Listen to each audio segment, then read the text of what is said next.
salía de Edén un río para regar el huerto. Y de ahí se repartía en 4 ramales. Era un río que salía de Edén, pero se repartía en 4 ríos. Ahí el río del Espíritu tomando 4 diferentes causas. Vamos a hablar un poquito y rápidamente acerca de estos. Y el primer río es el río Pisón. El río Pisón.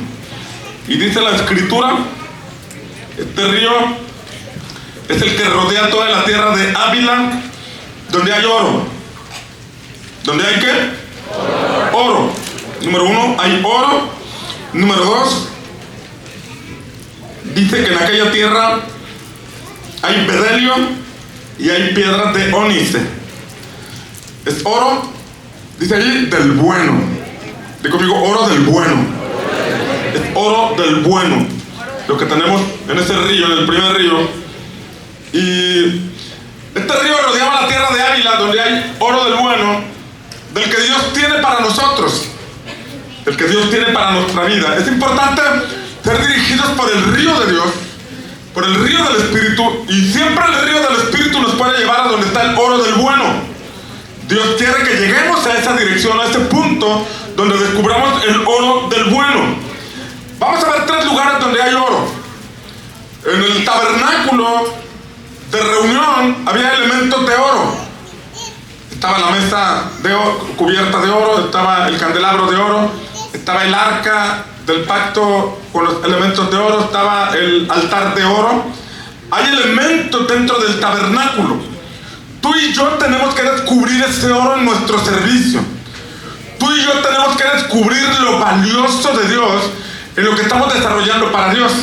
Necesitamos encontrar ese oro dentro de nuestro servicio. El servicio no debe ser por imposición. El servicio no debe ser una carga para nuestra vida. El servicio debe ser algo que tomamos con honra, algo que hacemos con alegría, algo que tenemos que disfrutar. Cuando en algún momento el servicio se vuelve una carga, necesitamos meternos al lugar donde está el altar de oro, en nuestra comunión con el Espíritu. En algún momento el servicio se vuelve una carga, tienes que sentarte en la mesa que está en el tabernáculo, porque ahí el Señor va a partir el pan y vas a tener comunión con el Señor. Si en algún momento el servicio se vuelve una carga, tienes que mirar el candelero de oro que tiene aceite y que tiene fuego, porque el Espíritu Santo te va a revelar códigos importantes que van a fortalecer tu fe y que te van a permitir seguir adelante. Amén. Necesitamos encontrar el oro dentro de nuestro servicio al Señor. Ahora, Saúl menospreció el arca.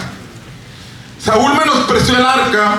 Saúl no se ocupó de traer el arca que contenía los elementos que estaban dentro del arca, que son la vara de Aarón, que reverdeció, las tablas de la ley, que estaba la urna con el maná, donde se manifestaba la gloria de Dios. Saúl no tuvo interés en eso. Saúl menospreció el oro. Tú y yo no tenemos que menospreciar el servicio a Dios. Tenemos que valorar el servicio a Dios. Tú y yo tenemos que entender que es algo valioso que el Señor nos ha encomendado. Sin embargo, cuando llegó David, él sí se preocupó por traer el arca. ¿Dónde está el arca? Yo no puedo gobernar si no está el arca con nosotros. Y tuvo que ir hasta la casa de Abinadab, donde habían dejado el arca olvidada. Había estado 20 años el arca ahí olvidada y Saúl nunca se preocupó por el arca. Pero cuando llegó un hombre conforme al corazón de Dios, él dijo: yo no puedo gobernar sin la presencia de Dios. Yo no puedo establecer reino si Dios no está conmigo. No hay forma de que tú y yo podamos establecer el reino de Dios en nuestra comunidad si el Señor no está con nosotros. Tenemos que honrar su presencia, tenemos que valorar los elementos del arca, porque detrás de esos elementos está la prosperidad del Señor. La Biblia dice que cuando David trató de traer el arca, en el camino ocurrió una situación que provocó que el arca fuera llevada a la casa de Obed-Edom. Tus primeras ovejas, como nos enseñaban ahorita, las ovejas de la casa. Y cuando el arca estuvo en la casa de Obed-Edom, esa casa en 3 meses fue prosperada. Cuando el arca está en tu casa es prosperada. Tus hijos son prosperados. La Biblia nos dice que los hijos de Obed-Edom fueron puestos en las puertas del templo, en las puertas del tabernáculo. Esto quiere decir que tus hijos van a recibir honra y van a ser puestos en las puertas del tabernáculo. ¿Y qué significa que estén en la puerta del tabernáculo? son los primeros en recibir al Rey, son los primeros que le abren la puerta. Alzaos sus puertas eternas y entrará el Rey de gloria. Cuando tú abres el arca, el Señor se encargará de visitar a tus hijos y que ellos experimenten el legado que les estás dejando para la gloria del Señor. Hay que honrar el oro en el servicio. Hay que honrar todo lo relacionado al servicio, descubrir ese oro que está en el servicio. Por eso los sacerdotes iniciaban su servicio a la edad de 25 años. ¿Por qué? Porque deberían tener la madurez suficiente para ejercer el servicio.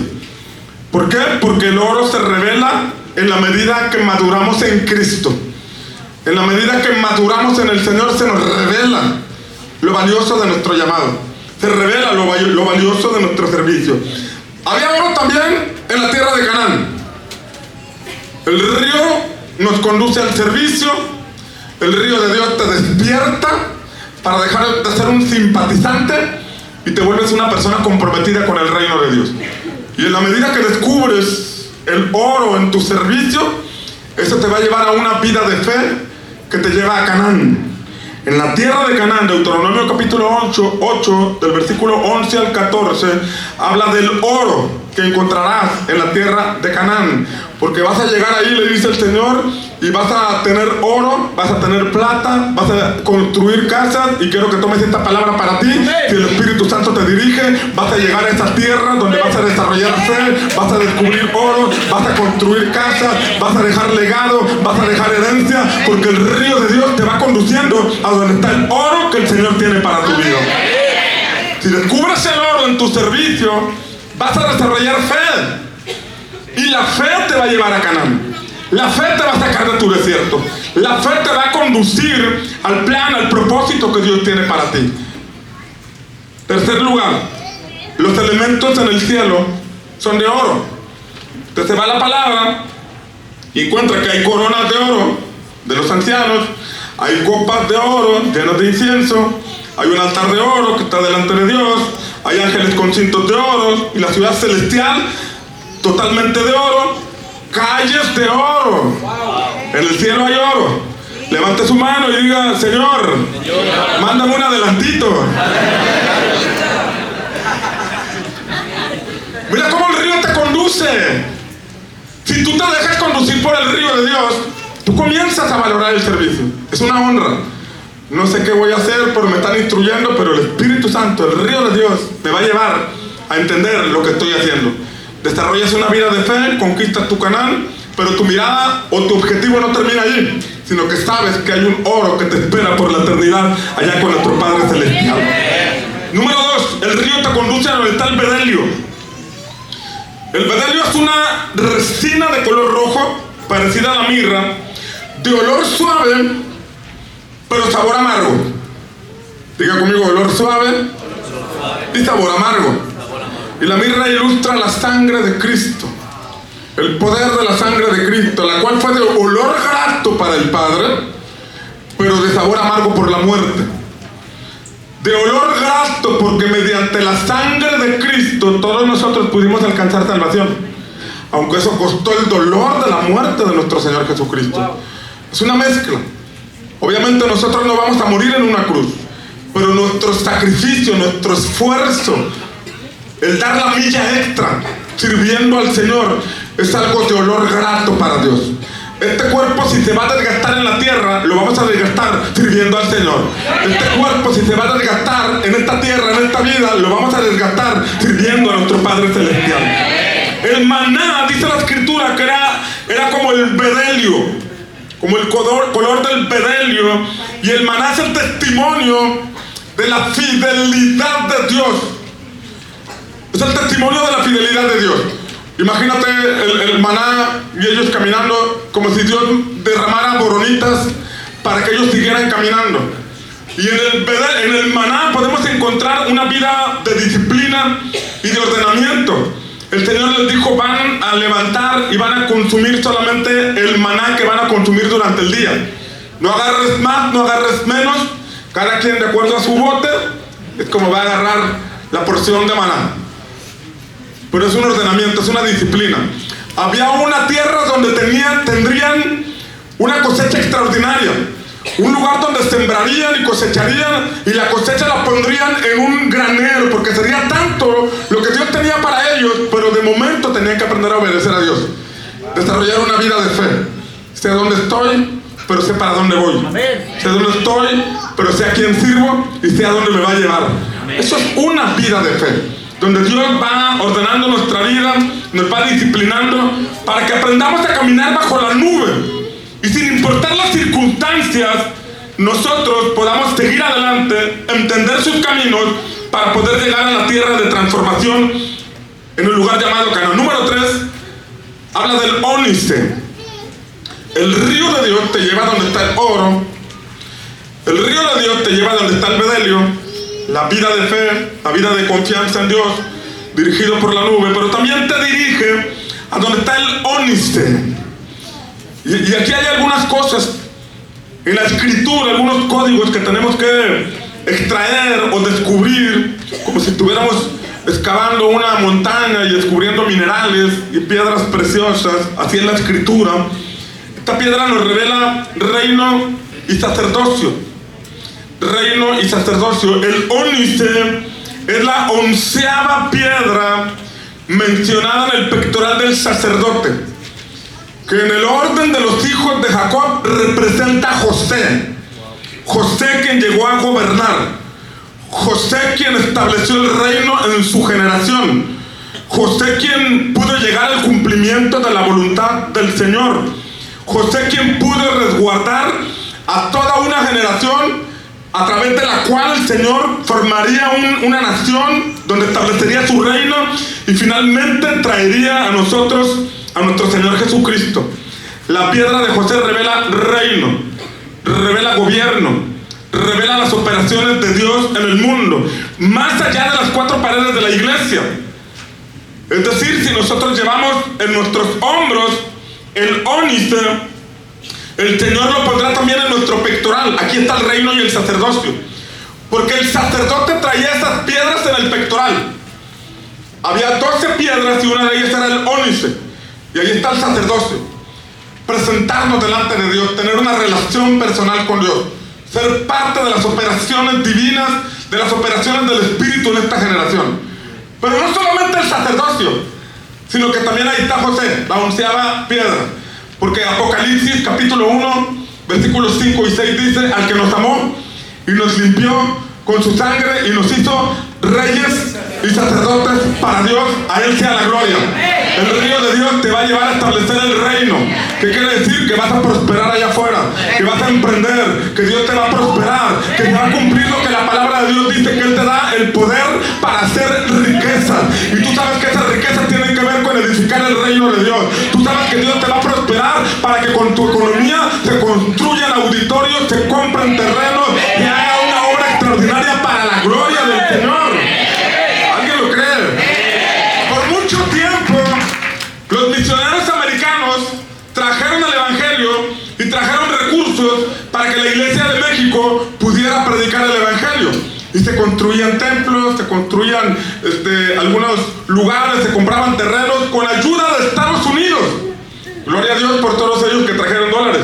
Pero estamos creyendo que ahora Dios está levantando una generación que entiende reino y que entiende sacerdocio. Que el mismo Dios que bendijo a nuestros hermanos americanos también nos puede bendecir a nosotros, también puede prosperar nuestra economía y nos puede llevar a hacer cosas grandes para la gloria de nuestro Señor. ¿Alguien dice amén? Levanta tus manos, que el Señor prospera el trabajo de tus manos, que el Señor ponga proyectos en tus manos, que el Señor ponga semillas de emprendimiento en tus manos y que seas parte de una generación que sale del desierto, que conquista su Canaán y que levanta la cosecha para la gloria del Señor. Reinamos afuera, pero servimos adentro. Nos presentamos delante del Señor, una generación como Job.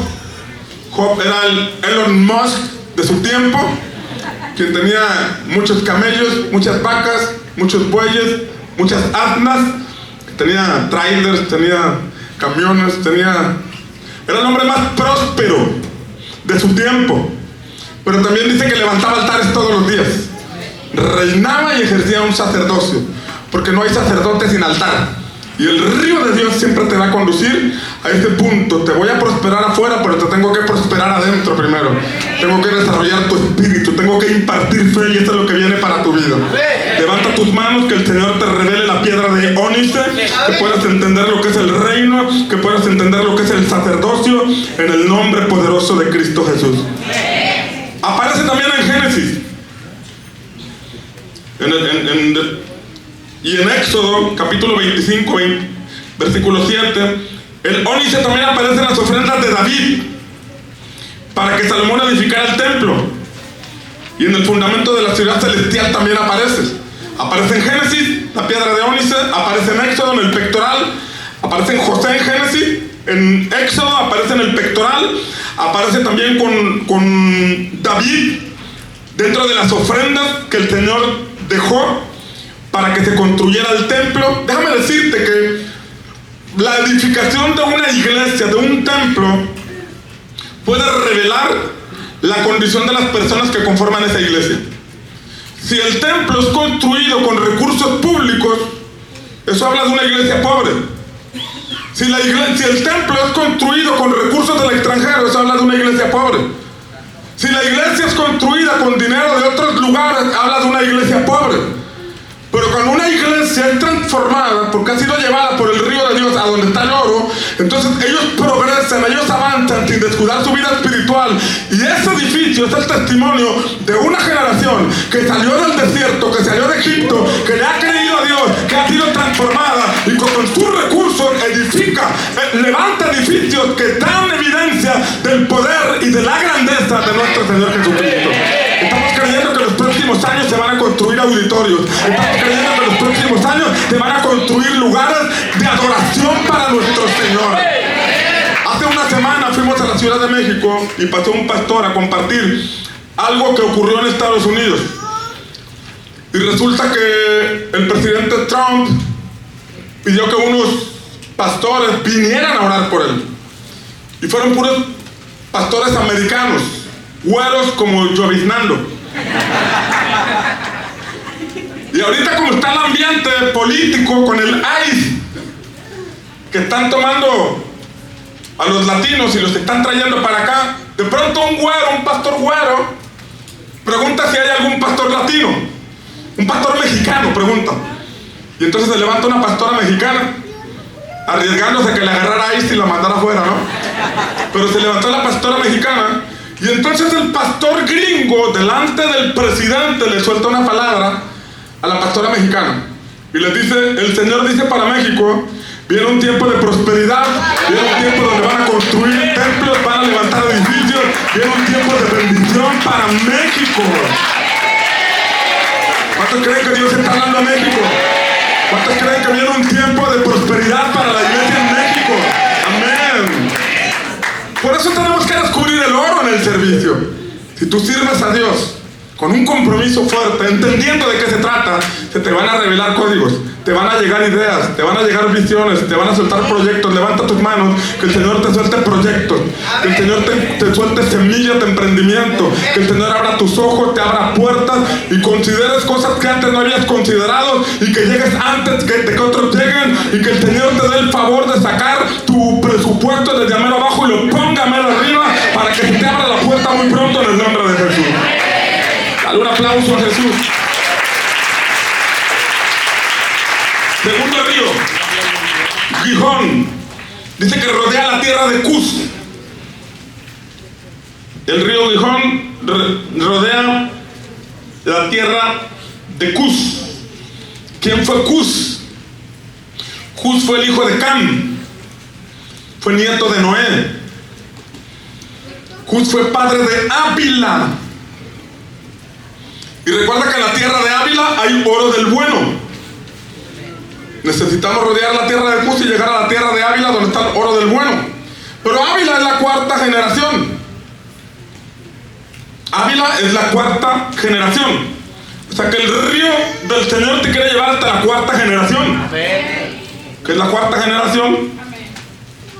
Donde está la tierra de Ávila, donde está el oro del bueno, donde está el bedelio, donde está el ónice. Necesitamos ir por la cuarta generación de discípulos. Recuerda que es desarrollar. Desarrollas un discípulo y vas por la siguiente generación. Si desarrollas un discípulo, te desarrollas tú pero está llegando a otra generación. Habla de profundizar. El río de Dios tiene que profundizar en tu trabajo. El río de Dios tiene que profundizar en tu alcance. 4 generaciones. Podemos ver la generación de Abraham. Abraham es el nuevo comienzo de un plan de Dios. Mientras que en Ur de los Caldeos estaban levantando una torre de Babel para llegar a ser como Dios, para llegar a la estatura de Dios, un pueblo que se estaba envaneciendo y perdiendo el rumbo. De ahí Dios saca a un hombre para iniciar un nuevo proyecto. Iniciar el proyecto de Israel, una nación nueva, una nación diferente. Alguien inició, un Abraham.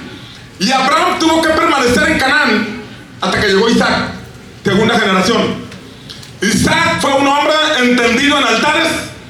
Isaac fue un hombre que a sus 12, 13, 14 años ya entendía de altares. Papá, vamos al sacrificio, traemos la leña, traemos el fuego, pero el sacrificio, ¿dónde está? Y el papá pensaba, pues el sacrificio eres tu hijo. Pero era un joven que entendía de altares a su corta edad. Dios nos va a dar discípulos entendidos en altares. Isaac cavaba pozos. Los pozos de su padre fueron tapados por los filisteos, pero él se encargó de destapar los pozos que su padre había algún momento abierto, y después abrió sus propios pozos donde encontró aguas vivas. Tus discípulos van a cavar profundo y van a encontrar aguas vivas. ¿Cuáles son las aguas vivas? Aquellas que brotan de tu interior, porque son ríos de agua viva a causa del Espíritu que está sobre ellos. Tercera generación, Jacob. Estamos hablando de que el río de Dios nos lleva a la tierra de Cus. Cuarta generación, llegar a la cuarta, la tierra de Ávila. Primera generación Abraham, segunda generación Isaac, tercera generación Jacob. Y Jacob habla primero de que Abraham salió, Isaac permaneció. Jacob luchó contra su naturaleza carnal. Este suplantador tuvo que buscar un rompimiento. Pero de Jacob nacieron 12 hijos. Y en la cuarta generación llegaron 2. Llegó José y llegó Leví. Tenemos que ir hasta la cuarta generación. La generación de José fue la que nació para reinar, pero ahí nació Leví, que nació para servir al Señor. Cuando nosotros profundizamos, vamos a encontrar a los José y vamos a encontrar a los Leví y vamos a hacer cosas extraordinarias para la gloria del Señor. Diga conmigo, 4 generaciones. Moisés también fue cuarta generación. Primera de Crónicas, primer libro de Crónicas, capítulo 6, versículo 1 al 3. Ahí menciona que el bisabuelo de Moisés fue Leví, el fundador de la tribu de Leví. Su hijo fue Coat, después Amram, y en cuarto lugar aparece ahí Moisés. Mira qué importante es profundizar. Discípulos formando discípulos. No te quedes con la figura de oveja, ve por los discípulos. Llévalos a crecer hasta la cuarta generación, porque allá está una llave para el crecimiento, está una llave para la multiplicación. David fue cuarta generación de alguien que salió, en este caso de Moab. Abraham salió de Ur, y David es cuarta generación de alguien que salió de Moab, porque la esposa de Boaz fue Ruth. Ella salió de Moab para ser parte del pueblo de Dios. Ellos tuvieron a Obed, segunda generación, quien fue padre de Isaí, quien fue tercera generación, y después vino David, cuarta generación, que nació para reinar.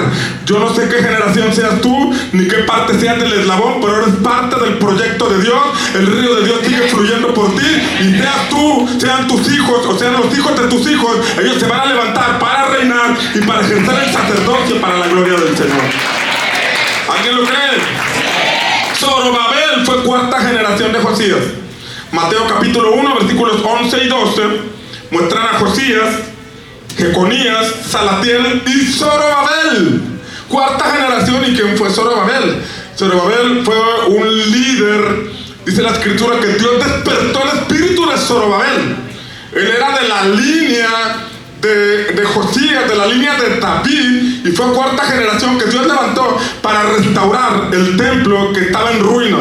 Había un montón de ruinas en ese lugar, había un montón de piedras que estaban acumuladas en ese lugar, y parecía que no se podía restaurar, pero Dios despertó el espíritu de Zorobabel. Tenemos que ir hasta la cuarta generación, porque en esa cuarta generación va a haber un despertar que va a provocar una movilización sin límites en nuestras ciudades, en nuestros estados y en nuestro país. El que lo crea, diga amén. Tercer río, Hidekel, significa el rápido. Rápido como una flecha. Y rápido tiene que ver con aceleramiento. Cuando sigues el río de Dios, no solamente vas a descubrir el oro, no solamente el bedelio, no solamente el ónice, no solamente vas a ir hasta la cuarta generación, sino que vamos a entrar a una dinámica de aceleramiento. Aceleramiento viene a tu grupo, aceleramiento viene a tu subred, aceleramiento viene a tu red, aceleramiento viene a tu congregación, viene un aceleramiento a tu ministerio. ¿Y qué significa aceleramiento? Que vas a correr mucho más rápido de lo que has estado corriendo.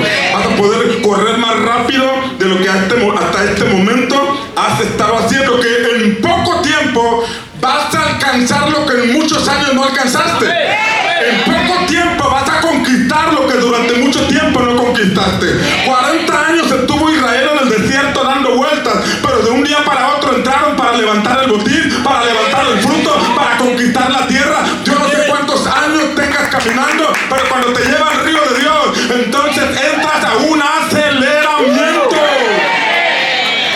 Amén. Durante 7 años nosotros estuvimos dando pasos y no pasábamos de 50 personas, de 60 personas, de 70 personas, pero vino un de repente. Y cuando vino ese de repente, vino un aceleramiento. La gente empezó a llegar y a llegar y a llegar y a llegar y a llegar por causa del Espíritu Santo que se estaba moviendo que se está moviendo en este lugar. Eso que pasó en la congregación tiene que pasar en tu grupo, tiene que pasar en tu red, tiene que pasar en tu iglesia. La iglesia que estaba en el aposento alto eran 120. Primera de Corintios 15 dice que el Señor se apareció a más de 500. Pero no todos esperaron el momento de la apertura de los cielos. Había 120. ¿Dónde estaban los otros 380? Tal vez se perdieron en el camino. Pero había 120 que se esperaron hasta que llegó el de repente. Y cuando vino el de repente, vino el Espíritu Santo y de pronto ya había una multitud de 3,000 personas que estaban allá afuera. Tú eres parte de esos 120. Tú eres parte de esa generación que está esperando que los cielos se abran y que está creyendo que lo anunciado para México no pasará de esta generación, sino que nuestros ojos van a ver ese crecimiento acelerado. Aleluya, alguien apláudale al Rey. Tenemos que ser parte de una generación acelerada. Dios tiene prisa por salvar nuestra ciudad. Dios tiene prisa por establecer su reino. Nosotros tenemos que romper con la influencia de Egipto. Las ranas invadieron Egipto y va Moisés a preguntarle: ¿cuándo quieres que ore para que se vayan las ranas de tu cuarto? Para que se vayan las ranas de tu cocina. Y él dijo: mañana. Mañana. ¿Cuándo vas a abrir tu grupo de vida? Mañana. ¿Cuándo vas a fructificar? Mañana. ¿Cuándo vas a expandir? Mañana. Y el pueblo de Israel estaba sobre esa influencia, que casi llegando a la tierra prometida dijeron: mejor regresemos a Egipto, nombremos un capitán y después lo intentamos. Dios tenía que despojar de ese pensamiento de postergación. Jesús era acelerado. Jesús le dijo a Judas: mira, lo que vas a hacer, hazlo ya, porque quiero ir a la cruz y ya no quiero perder tiempo, porque me urge salvar a toda la humanidad. Y si tú y yo estamos siguiendo a Jesús, lo que tenemos que hacer, hay que hacerlo ya. Y vamos a tomar nuestra ciudad, la vamos a tomar en el nombre del Señor, y vamos a marchar hacia adelante vamos a marchar, y vamos a enfrentar gigantes, los vamos a enfrentar, porque Dios está con nosotros. Amén. Te vas a levantar y vas a acelerar el paso. Te van a decir el flash del evangelio, te van a decir el flash del Espíritu, te van a decir el Superman del Espíritu, porque te vas a mover de una forma extraordinaria en el nombre de Jesús. Alguien apláudale al Rey. Cuarto río, ya me pasé 5 minutos. Cuarto río, Éufrates. Éufrates significa fertilización o fructífero. fructífero.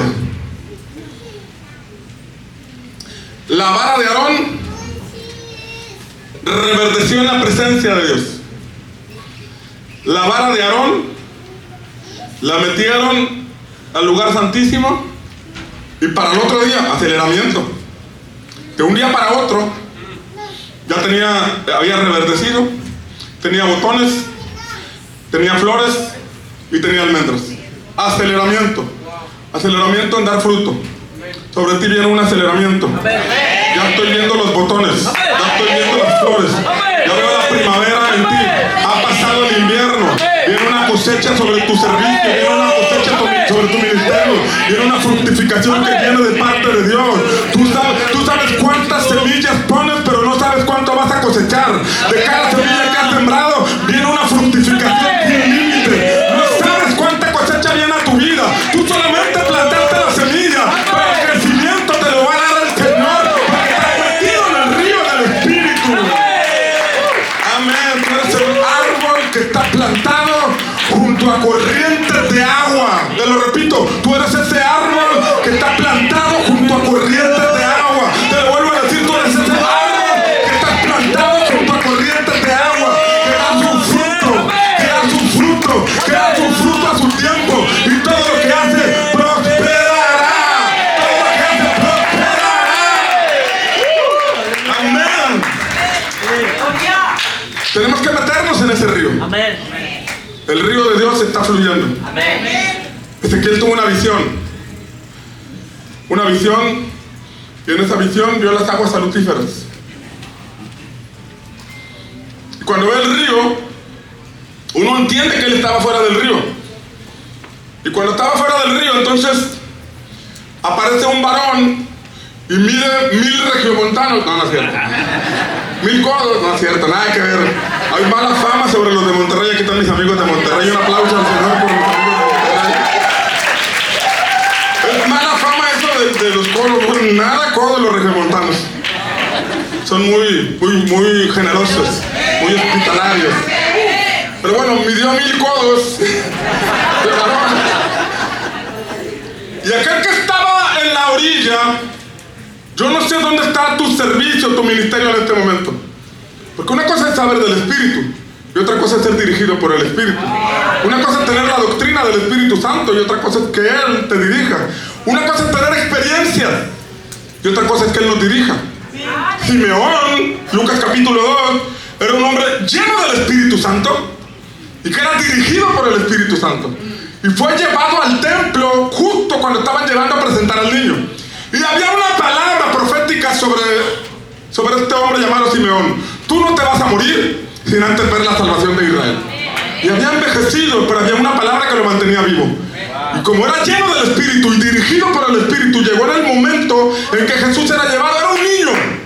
No había hecho ni un milagro, no había hecho ni una señal, no había compartido ninguna palabra, pero el Espíritu Santo le mostró: este es el Salvador. Y llegó en este momento y cargó al niño y dijo: ahora puedes llevar a tu siervo porque mis ojos han visto tu salvación.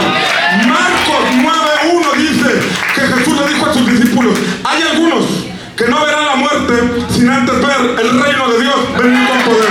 Y yo les digo aquí, hay algunos que no verán la muerte sin antes ver el reino de Dios venir con poder. Esto es para algunos, tal vez no es para todos, pero hay algunos que no verán la muerte sin antes ver el reino de Dios venir con poder.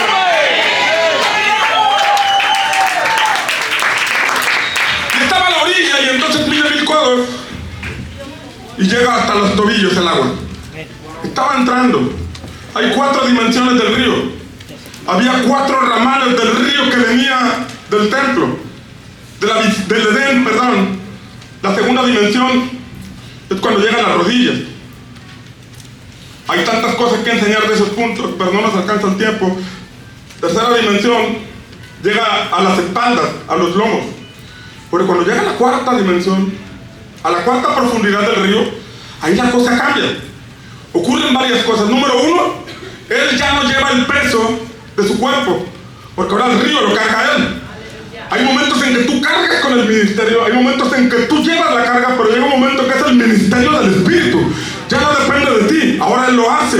Ya no tienes que hablar a la gente, tal vez porque la gente viene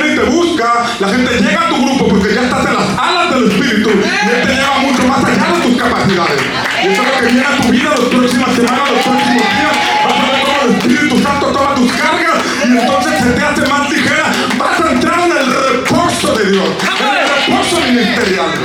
Segunda cosa, dice que entonces volteó y cuando volteó vio árboles frutales. Estando acá afuera él no veía eso, pero cuando se metió en el río de Dios empezó a ver el fruto. Empezó a considerar el potencial. Va a llegar el momento en que tú vas a ver el potencial de la gente. Y cuando entiendas que están metidos en problemas, es porque el diablo los ha encargado de engañarlos. Pero que Dios te va a dar sabiduría, te va a dar inteligencia espiritual para que restaures a la gente y veas el potencial que está dentro de ellos. Tu mirada va a cambiar, tu visión va a cambiar. Tú vas a ser como Jesús le dijo a Simón: Simón, tú serás llamado Pedro. Ahorita estás pescando en el mar, pero te vas a convertir en pescador de hombres. ¡Alguien alaba al Señor! Y escucha, dice que cuando entonces vio el río, vio que el río ya lo vio diferente. Dice que ese río descendió hasta el mar muerto y le dio vida. El mar muerto es un mar que está por debajo del nivel del mar normal. Ahí no hay vida, por eso le llaman mar muerto. Ahí no hay vida, pero dice que estas aguas llegaron allá y entonces le dieron salud, le dieron vida a ese mar muerto. Cuando te metes al río de Dios, Él te va a ayudar para restaurar matrimonios que parece que están muertos, para restaurar familias que parece que están muertas. Él te va a usar para resucitar muertos, porque si Jesús resucitó muertos, estamos creyendo que lo mismo viene a la iglesia del Señor. Vamos a ver un tiempo donde muertos se van a levantar, porque el poder de Dios se va a manifestar de una forma extraordinaria.